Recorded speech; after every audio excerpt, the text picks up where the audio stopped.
SFI Kasaragod ജില്ലാ committee പ്രതിഷേധ സംഗമം സംഘടിപ്പിച്ചു. മഞ്ചേശ്വരം MLA MC കമറുദ്ദീൻ, ജില്ലാ പഞ്ചായത്ത് പ്രസിഡന്റ് AGC ബഷീർ എന്നിവർ രാജിവെക്കുക, തൃക്കരിപ്പൂർ ടാസ്ക് കോളേജിന്റെ മറവിലെ സാമ്പത്തിക തട്ടിപ്പിൽ വിജിലൻസ് അന്വേഷണം നടത്തുക, വിദ്യാർത്ഥികളുടെ ഭാവി തകരാത്ത വിധം സർവകലാശാല ഇടപെടുക എന്നീ മുദ്രാവാക്യങ്ങൾ ഉയർത്തിയാണ് SFI തൃക്കരിപ്പൂരിൽ പ്രതിഷേധ സംഗമം സംഘടിപ്പിച്ചത്. സംസ്ഥാന പ്രസിഡന്റ് VA വിനേഷ് പരിപാടി ഉദ്ഘാടനം ചെയ്തു. സ്വന്തം പാർട്ടിയിലെ പ്രവർത്തകർ ഉൾപ്പെടെ കൊടുക്കുന്ന കേസിന്റെ എണ്ണം ഇങ്ങനെ ഒളിമ്പിക്സിൽ മെഡൽ നേടും പോലെ ഇങ്ങനെ ഓരോ ദിവസം വർദ്ധിച്ചുകൊണ്ടിരിക്കുകയാണ്.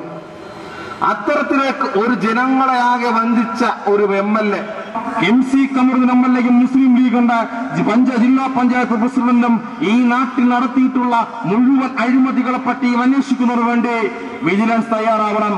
കേരളത്തിലെ ഗവൺമെന്റ് അതിന് ഉത്തരവിടണം.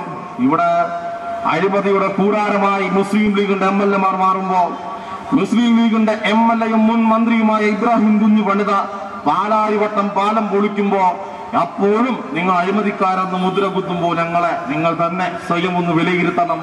ജില്ലാ പ്രസിഡന്റ് K അഭിരാം, ജനാധിപത്യ മഹിളാ അസോസിയേഷൻ സംസ്ഥാന കമ്മിറ്റി അംഗം PC Subaida, CPM Thrikkaripur area secretary K Kunhiraman, SFI കേന്ദ്ര കമ്മിറ്റി അംഗം AP അൻവീർ എന്നിവർ സംസാരിച്ചു.